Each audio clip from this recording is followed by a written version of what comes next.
Hello friends, എല്ലാവർക്കും പുതിയൊരു പ്രൊമോയിലേക്ക് സ്വാഗതം.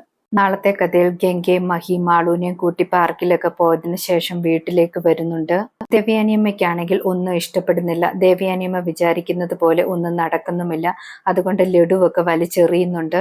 ശേഷം കാണിക്കുന്നത് ഗംഗയും മഹിയുമാണ്. ഗംഗയോട് മഹി പറയുന്നുണ്ട്, ചില സമയത്തൊക്കെ എനിക്ക് തോന്നിയിട്ടുണ്ട് ഗൗരിക്ക് പോലും മാളൂനെ ഗംഗ സ്നേഹിക്കുന്നത് പോലെ സ്നേഹിക്കാൻ പറ്റിയിട്ടില്ല എന്നൊക്കെ.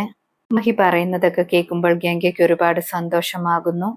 ഗംഗ മഹിയോട് പറയുന്നുണ്ട് ഗൗരി ചേച്ചിയുടെ മരണത്തെക്കുറിച്ച് അന്വേഷിക്കണമെന്നൊക്കെ. മഹിയും അപ്പോൾ പറയുന്നുണ്ട് ഗൗരിക്ക് എന്താണ് സംഭവിച്ചതെന്ന് എനിക്കും അറിയണമെന്ന്. ഗംഗ മഹിയോട് ചോദിക്കുന്നുണ്ട് ഗൗരി ചേച്ചിയുടെ സാധനങ്ങളൊക്കെ ഇപ്പോഴും ഇവിടെയുണ്ടോ എന്ന്. മഹി അപ്പോൾ പറയുന്നുണ്ട് ആ സാധനങ്ങളെല്ലാം ഗൗരിയുടെ അമ്മ അപ്പോഴേ എടുത്തുകൊണ്ട് പോയെന്നൊക്കെ പറയുന്നു. പിന്നീട് രാത്രിയിൽ മാളൂനെ ഗംഗ കിടത്തി ഉറക്കുകയാണ്. ആ സമയത്ത് ഗംഗ മനസ്സിൽ വിചാരിക്കുന്നുണ്ട് ഗൗരി ചേച്ചിയുടെ ബാഗിൽ എന്തായിരുന്നുവെന്ന് കണ്ടുപിടിക്കണമെന്നൊക്കെ. അടുത്ത ദിവസം ഗംഗയും മാളും നടന്നു പോയിക്കൊണ്ടിരിക്കുന്ന സമയത്ത് വഴിയിൽ ഒരു പട്ടിക്കുട്ടിയെ കാണുന്നുണ്ട്. ആ പട്ടിക്കുട്ടിക്ക് മുറിവ് പറ്റിയിട്ട് കരഞ്ഞുകൊണ്ടിരിക്കുകയായിരുന്നു. മാളു അത് സങ്കടത്തോടെ ഗംഗയെ കാണിച്ചു കൊടുക്കുന്നുണ്ട്. മാളുവും ഗംഗയും കൂടി ആ പട്ടിക്കുട്ടിയും കൊണ്ട് ഹോസ്പിറ്റലിൽ പോയി ട്രീറ്റ്മെന്റ് ഒക്കെ കൊടുത്തിട്ട് മാളുവിന് തന്നെ ആ പട്ടിക്കുട്ടിയെ തിരിച്ചു കിട്ടുന്നുണ്ട്. മാളു ആ പട്ടിക്കുട്ടിയുമായിട്ട് ഒരുപാട് സന്തോഷത്തോടെ തിരിച്ചു വരുന്നു. ഇന്നത്തെ പ്രൊമോ ഇതോടെ അവസാനിക്കുന്നു. കൂടുതൽ ഡീറ്റെയിൽസുമായി വീണ്ടും കാണാം. താങ്ക്